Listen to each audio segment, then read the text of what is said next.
people only have to take 3 knockouts to win the game. Greninja really forces you to take all 6 knockouts, which can be hard for some decks. It's true, but at the same time, Greninja has been known to be a very clunky deck, which has coined the phrase, friends don't let friends play frogs. Absolutely, yeah. It's very, very clunky at times, but, you know, there is some new consistency with it. Ultra Prism brought it. Cynthia, which a lot of people were excited about, giving it just another consistency draw supporter. Cynthia, of course, a card we've talked about a lot today on stream. We've seen it a lot in all of our games. Very powerful, and, you know, just adds an extra level of consistency to the decks. Right. Only fitting that it would be prominent in another round. Absolutely, yeah. So we're just getting a couple of last things set up here, and we're going to cast it over to these guys and see what, you know, they're going to want to do. And I think this matchup is actually, you know, fairly close, right? Greninja has that comeback potential. You know, Buzzwole has to take all 6 knockouts, which is kind of tough. Right. But Buzzwole, you know, has such an early game pressure, right? Right. You know, it can, you know, if Danny's to go second, he can easily get a Jet Punch knockout turn 1 on a Froakie. You know, and just really start taking prizes from turn 1. Exactly. And that's, you know, you don't want to give Greninja extra turns, right? Exactly. Whenever you're not taking knockouts against Greninja is whenever they're just getting ahead in the board state, getting ahead in the game state. Right. And that chip damage, like you said, it's very good against the frogs. Yeah, They're absolutely. very frail. Yes, 60 HP on Froakie, you know, Staryu as well, a really important Pokemon in the Frogadier decks. Or, excuse me, Froakie decks, not Frogadier decks. Greninja, but close enough. Greninja, yes, has only 40 HP, so very, very frail. You know, Frogadier has 70 HP, can also be knocked out by like a strong plus, you know, if Danny's to play like a version with 2 Regirock, which I've seen some people play before, so 70 damage there. And, you know, spreading damage around with Jet Punch makes it easier to knock out Greninja breaks later in the game. Right. Of course, Claw Slash from Lycanroc as well can also play a factor. You know, with strong energy and 2 regular fightings, you do 130 to knock out a regular Frogadier, or excuse me, a regular Greninja, a non-break evolved Greninja break, and we'll knock something out. Yes, we're not sure what. Yeah, we'll see what happens for sure. We'll get it kicked over to those guys here pretty soon, I think, and get the round started. Hopefully. Hopefully so. But until then, what else do we have to discuss? Well, I just think this Buzzwole deck, I've walked around between the rounds when we've had time. I've talked to a lot of the players, and it just seems like there are a lot of very good players playing this Buzzwole Lycanroc deck. Normally, a lot of times, like you see these like really, whatever deck was super popular at the last tournament, be played a lot by the general population, but the top tier players try to like shift to something else that counters that deck. Right. But it appears that this tournament, a lot of the top tier players have opted to just play the deck, you know. Right. And I think that comes from Buzzwole Lycanroc being just so strong, like we've talked about, and it's kind of difficult to counter. Zoroark decks play Mew EX and Mewtwo to try to counter it somewhat, but even those like can still lose to Buzzwole Lycanroc. Right. So the decks that are built to beat it definitely can still lose to it. Definitely, I remember seeing some of the top tier players on Twitter in the past week going, what do I play before I just pick up Buzzwole again? Yeah. It's just that safe go-to option. Absolutely. Just a great fallback. You know, people generally try to like, you know, come up with something unique before a tournament, but sometimes the deck that's just been proven consistent, been proven powerful is the deck to go with. And it only keeps getting better and better. Yes, with the new set coming out, of course, Forbidden Light, bringing it things like B-String. Oh, B-String. Super good card. If you're at 3, your opponent is at 3 or 4 prizes, you get to search 2 basic energies out of your deck and attach them to an Ultra Beast Pokemon. Jeez. Absolutely crazy how good that card is. Diancie Prism Star, extremely good card. It's jacked up Regirock effectively. Regirock, you know, boosts fighting Pokemon's attacks by 10. Right. Diancie will boost it by 20, so... Right. And it's a Prism. Yes, Prism Star. You can only play one, but, you know, I think if you could play more than one Diancie Prism Star, that card would be a little too good, Oh my gosh, it would be so broken. So good. The Buzzwole decks would just play a lot of it. We would literally see nothing but Buzzwole. Buzzwole Diancie would be a deck, I'm sure. Just for sure. Buzzwole Diancie. You don't even need Lycanroc at that point, right? It'd just be like the Deoxys from Plasma. Throwback to the Plasma Freeze days with Deoxys and Kyurem and Thundurus, all those basic attackers. Genesect as well. Genesect, yep. 1 Genesect, 1 Virizion, 3 Deoxys. Yep. So, I'm going to try to get a check on what we are waiting for real fast, guys, but let me just check on that real quick.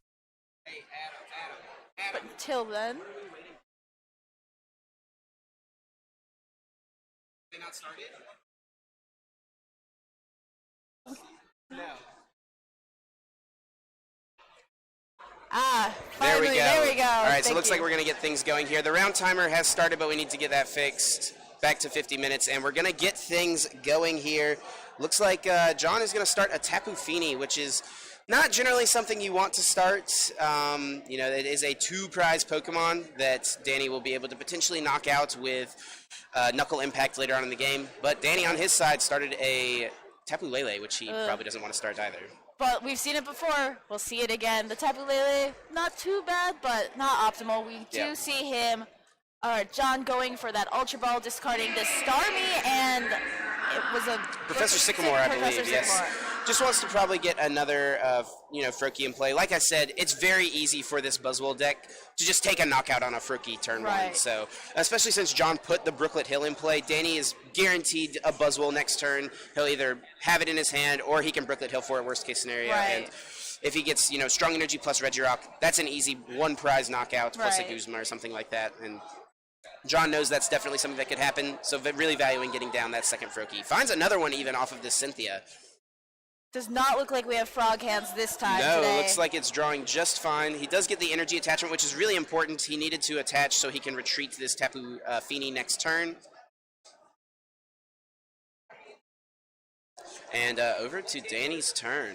It looks like we're going to see he's got a Mew in his hand. He does have access to use that Brooklet Hill, so he can, he can get down a Buzzwole, he can get down a Rockruff, whatever he wants to get. He's got an Ultra Ball in his hand. I think he's just kind of debating, are these the cards he's definitely going to play? Yep, sure enough. Gonna Ultra Ball, gets rid of a basic Fighting Energy and a Mew from Fates Collide, and we'll see what this finds. Looks like he's going to eye up that Buzzwole GX. Rockruff also coming to the front. He may get one with Ultra Ball and one with Brooklet Hill. Just really kind of splitting up what he wants to get there. Also eyeing up Remoraid. He'll probably want to get that to have a little bit of draw power, but eventually Abyssal Hand will get shut off by Shadow Stitching if that's the route John chooses to go. Right. So it actually looks like, I think we had a... So while we weren't able to see the screen, Game 1 actually went to Danny at a donk. Frog Hands. Frog Hands, unfortunately. So, sorry about that, everyone. Our computer screen that we watched for the game ended up freezing. So we didn't see the game, but apparently Game 1 has already happened, and that's why there's a few minutes left and a few more minutes gone. And actually, Danny going for a really strong play here, getting off the Floatstone and going for a corner, meaning this Tapu Fini will not be able to retreat. These these Greninja decks typically don't play Guzma. The only way John can get out of this is to eventually knock out this... he can use Aqua Ring, Tapu Fini's first attack, which moves it to the bench for 20 damage. Right. So that's effective. That works. It doesn't get him the turn 2 water duplicates he would have liked, but he also didn't play supporter that turn. Thankfully, it was not the Espeon that would usually just get stuck there. Yes, if John had started Espeon, that actually would have just lost him the game if he does play no Guzma like a lot of these Greninja decks do. Because, Espeon has no way to attack. It has no way to retreat once it's been cornered by Rockruff. But it looks like Danny is just going to get out a Brooklet Hill. And he does get that, or you get out Regirock with that Brooklet Hill, and with the Strong Energy on Buzzwole, he'll be able to take a knockout here on this Froakie in the active and spread 30 damage on one of these benched Pokemon. Right. Into the retreat, and here we go. Like we said earlier, these frogs are very fragile until they get set up as Greninjas. Yeah, absolutely. Froakie only has 60 HP, Frogadier only has 70, but Greninja buffs all the way up to 130, which is a lot on a 1-prize Pokemon. Exactly. So John has this Froakie in the active. He's going to be looking this turn to get off the Water Duplicates. For those who don't know, Water Duplicates, Frogadier's attack, it lets you search your deck for up to 3 Frogadier and put them on to the bench. So you get to effectively skip having to evolve them, skipping a stage of evolution, and letting you get Greninjas into play 1 turn faster. He's got 1 step there with the Frogadier. Just going to be looking for the energy now. Which he has the Splash Energy. Yeah, Splash Energy being very good here. If a Pokemon that has a Splash Energy attached to it is knocked out, you get to return that Pokemon to your hands. The Splash Energy does get discarded, but he can get the... Oh no, it looks like John either has Frogadiers in his hand or he prized 2. Oh boy, and they're not in his hand. It looks like the frogs have gone to the prizes. No, 2 Frogadiers prized. That is not good if you are a John Ing fan. Not what he wants to see right now. And this is one of the things that people hate about the Greninja deck, right? That sometimes you're going to prize multiple Frogadiers, and you're just going to, unfortunately, not be able to get set up because you don't have access to a huge portion of your evolution line. I remember a while back when Grafton Roll was on this deck, he would actually keep a Politoed next to his prizes to keep the frogs out. Yes. So the deck is always known for prizing or just having bad hand issues. Yes, it's a deck that has had those consistency issues we've talked about, but like I've said, its potential strength is so high, right? It outweighs the cons most of the time in these matches, though you do not see a lot of people playing this deck nearly as often now. Yeah. And even though this Frogadier will go down, John does have the splash energy attached to it, so he can get the Frogadier back and evolve the Froakie that's already on his bench. It'll be interesting to see where Danny places the 30 damage from this Jet Punch, though. He could try to soften up the Frogadier, but he could also try to, 2-hit KO if he puts it on the Froakie that he knows is going to turn into a Frogadier. He could try to get like a Guzma or something on the next turn and try to take that Frogadier out of play a little easier. Right. So it's a tough call, and that's really what Danny's debating here. If he does put it on the Froakie, it makes it easier to knock out a Greninja. But looking at his hand here, he's looking at his hand to decide what he wants to do. It looks like he is just going to decide to put it on the Frogadier. Yes. John does find that extra Froakie down there, able to get a Super Rod out, getting probably, gonna guess at least, yep, there we go. The 2 Froakies back. Yeah, and that Starmie, which is so important for this Greninja deck. Starmie's ability lets you Space Beacon once per turn, discard a card from your hand, and then put 2 energies, basic energies from your discard pile back into your hand. Right. In combination with Greninja Break's Giant Water Shuriken ability, it's so powerful. It's fantastic. Yep. So that he's definitely going to want to put that back, as we saw, and he's going to go for a Professor Sycamore here. Discard his hand and draw a fresh 7. Looks like we have a Froakie in there, as well as a Splash Energy. The Splash Energy is definitely great for him to find. So if this Greninja does go down, he can get it all back into his hand, which he's going to need to get this Frogadier back more than anything, honestly, at this point. Honestly, a lot of times I think whenever, Greninja has bad starts like this, sometimes I think you have to rely on, getting lucky with a bubble flip in order to get back into the game, Definitely. Sometimes you have to just buy some turns with a bubble flip to try to get yourself a little more set up. And, we'll just have to see what John is going to do here. He does have the energy. I think I don't know, it's tough. He can Shadow Stitching, but he's only doing 40 damage, which is not a lot to this 190 HP Buzzwole.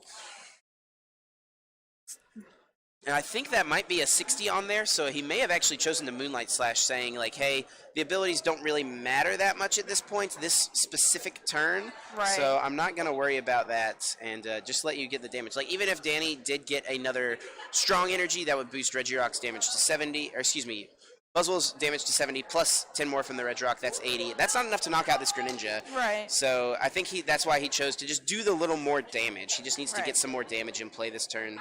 Maybe try to get a knockout with Moonlight Slash and Water Shuriken next turn. Yeah, plus with the other abilities on the field, he has a big hand. We're not going to see that Abyssal hand most likely. Right. And having a Lycanroc GX come out for Bloodthirsty Eyes really isn't important right now. Yeah, there's not going to be too much on John's side that Danny's going to really prioritize knocking out. I guess if he had gotten another strong energy, he could have Lycanroc brought up the Frogadier and taken that out of play, since he would have been doing 80 damage with the Buzzwole's Jet Punch. Mm-hmm. But just opting to do this, I think, is totally fine. Actually, does have a Guzma though. I think he picked the Froakie. He brought up the poor frail frog.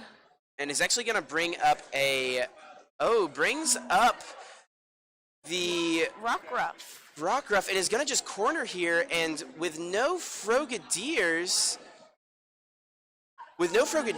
I'm not sure what John can do. Froakie can't attack with anything besides Bubble.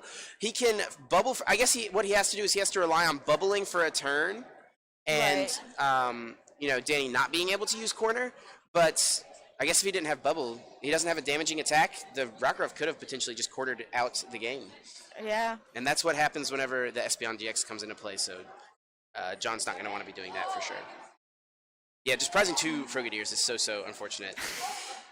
Looks like we see an enhanced hammer getting rid of that strong energy. He does have a couple of energies in his hand. I wonder if he'll attach. I mean, I would think he would want to go for the bubble here this turn. Gonna Brooklet Hill first, though. And maybe with this getting like a Starmie, or Staryu, I should say. I would be going for the Staryu right here. It does look like he only has a few energy left in deck. I did see 2, maybe 3. Mm-hmm. So getting that Staryu out right now would be pretty good to start being able to put some more energy on these little frogs. Absolutely. He chose to get nothing, though, so maybe he doesn't have access to the Staryu. Maybe it's in his prizes. Ooh. That would be unfortunate. I actually think I might see it in his hand. I can't quite tell, though. And he may not want to bench it yet because, you know, Buzzwole could just get a Guzma Jet Punch knockout on it with the Right. Regirock's damage. So he may not want to bench it. Looks like we are just going to see the bubble, though. And that is a heads. That is really important for John to get out of this corner lock next turn so that he can start, you know, doing some damage with his Greninjas. And since, you know, surprisingly enough, the damage on the Rockruff, the 20 from the Aqua Ring from Tapu Fini earlier, is relevant because it actually allows John to get the knockout on this Rockruff next turn with Shadow Stitching. Yep. 40 damage plus 20, 60 HP on the Rockruff. But, you know, if Danny can get off like a Guzma or something like that, maybe get off a really strong play. We'll see what he can do. Looks like... Definitely. Looks like he's evolving to get rid of that Paralyze. Yep. Gets rid of that status condition and going to choose to bring up the non-break evolved Greninja. Just the regular Greninja. And if he gets another basic energy, he can just, you know, Dangerous Rogue for the knockout. Interesting that he chose to bring up the Greninja as opposed to the Greninja Break. But it does make sense, I guess, because the Greninja Break already has 30 damage on it. Right. If he leaves this Greninja undamaged and it becomes a Greninja Break, it's a lot harder for him to hit 170 damage to take a knockout. And at this point, one prize is just one prize. Mm-hmm. Even if it does mean there might be a giant water shuriken out there, Absolutely. the damage is very minimal. Sure. So, and, you know, he also knows, hey, I'm going to leave John with just one Greninja Break in play. Right. And access to no Frogadiers unless he finds one of his recovery cards in Super Rod or Rescue Stretcher. We see an Enhanced Hammer, the second one coming out from John back-to-back. There is the Staryu in hand, by the way. Getting rid of that strong energy. He does have that Staryu, as you just mentioned. Looks like it will hit the field now. Giant Water Shuriken puts 60 damage on that Buzzwole. Looks like he has another Froakie in hand that he's opting to shuffle back in with Cynthia. I'm sorry, I can't tell. I don't think that... I think earlier when I said he may have Moonlight Slashed the Buzzwole, I think he did Shadow Stitching it, because I don't think that's 120 damage now on that Buzzwole. I can't quite tell. So there's a decent chunk of damage on that thing at this point, though. Yeah. There goes the Choice Band. That'll be great to get some extra damage. And this is also great for John. That Enhanced Hammer means that Danny's not going to be able to attack this turn unless he finds a Floatstone or a Guzma to move this Lycanroc, because its attack costs 3 energy. With only 1 attached, he's already used that Dangerous Rogue. He won't be able to do that. So over to Danny's turn. We'll see what he wants to do here. If he gets a Floatstone and an energy, he could knock out the active Greninja Break. And John has nothing in play if this Greninja Break goes down. Right. Yeah, I mean, he can set up like a Hydro Shot play with Tapu Fini, but that doesn't seem very good. He can try to buy turns with Bubble, but you're relying on a 50-50 at that point with a coin flip. Right, and here comes the Guzma for that lone little Fragile Frog. Yeah, that Fragile Frog gonna go down here, it looks like. He does need another energy, though, to take the knockout with Knuckle Impact or something like that. I'm assuming John went for Shadow Stitching. Looks like he's actually just going to Jet Punch here, which, you know, Danny is playing very smart, knowing that these Frogadiers are prized. He's, you know, just spreading this damage slowly, turn by turn. And we'll see what John grabs here with the Evosoda. Going to be the Starmie. Can get him the energies back that he needs. Honestly, this turn, I definitely think John is going to attach to the Tapu Fini and try to set up a Hydro Shot. I think it's the only thing he really can do at this point. He does have an in his hand, so that can be useful after Danny takes a knockout this turn or next turn. Or he may want to play it this turn, I'm not sure, we'll see. But that can definitely be useful to just, like, limit Danny's hand size a little bit. And plus Shadow Stitching is just extremely strong. We do see the Burkett Hill and a Floatstone leave the field thanks to John's Field Blower. That Brooklyn Hill's not very useful right now, I'd say. Yeah, not at this point. If John does draw the cards to get a knockout on this Buzzwole this turn, though, he wants to make sure Danny doesn't have the option to get another Pokemon in Exactly. play.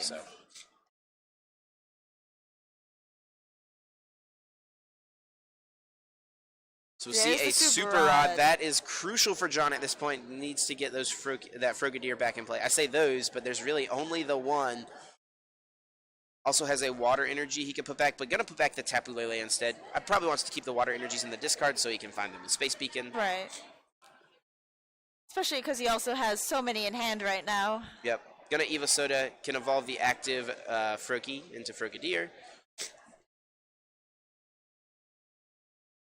And he'll probably, I don't know, we saw a couple Water Energies in his hand. He can definitely retreat in Giant Water Shuriken and like Moonlight Slash to take a knockout, or Shadow Stitching even would do it with that Choice Band.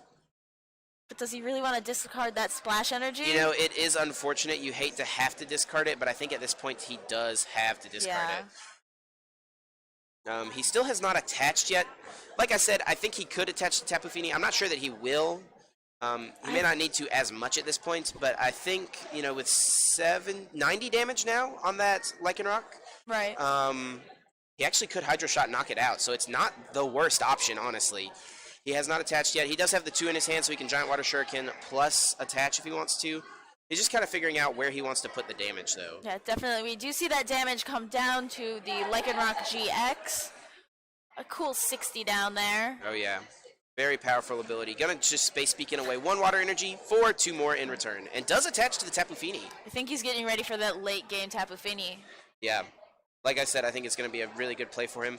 So it looks like that Greninja is going to be able to knock out the Buzzwole. So it looks like that one turn, John did in fact use Moonlight Slash instead of Shadow Stitching because the math works out there. So he ends up promoting the Regirock. That tells me that he either has a Floatstone in his hand or a Guzma, and he knows he's There going to be is able to the move it. Floatstone, yes. Yeah, normally don't like sending up Regirock because he is, you know, pretty big at 3 retreats, but with Floatstone, of course, reducing that down to 0, not too bad. Right. Brooklet Hill will find another Rockruff in play. You know, Danny has loved going for corner in this game. It'll be interesting to see if he chooses to do it again. He could, like, corner the Starmie to buy some turns if he needed to. I don't know that that's something he needs to do necessarily, but no, it looks like he's going to go for it. he is going to go for it. You know, John can attack with Starmie, so it doesn't, like, perfectly work. It's not like a game-winning corner, but it buys Danny turns, and it forces... Yep. It forces, you know, John to attach energies to the Starmie. Mm-hmm. Looks like he found one of those Frogadiers out of the prizes, so he'll be able to hopefully try to mount some sort of, you know, comeback attack here. It's sad to see that we did have to attach that Splash Energy, though. Yes, definitely likes to value putting those on to Greninja so you can get those evolution lines back. But I guess it's okay because if your Starmie goes down, it's a good Pokemon to get back as well. This is true. So Starmie's attack, Star Freeze, I believe, does 30 damage, and you flip a coin for paralysis. So it's kind of like a super bubble, you could think. Right. Does a little damage and has the chance to paralyze. So Danny here drawing his hand. And something he could do is he could actually attach an energy, even though he could attach an energy and still corner. And that way, even if John flips a heads on paralysis this coming turn, he can just evolve to Lycanroc and actually knock out this Starmie. This is true. So we'll see if that's what he goes for. John has played the 2 Enhanced Hammers. Danny was kind of wary about putting the Strong Energy into play. I guess he doesn't know if John plays potentially more Strong Energy, or excuse me, more Enhanced Hammers. John does get the water, though, and he'll be able to use that Star Freeze attack. Does use Space Beacon here, discards a Brooklet Hill, and gets a Water Energy out of the discard. There's the 30, and we'll see if this is a heads here or not. It's Looks a like tail, it is a sadly. tails.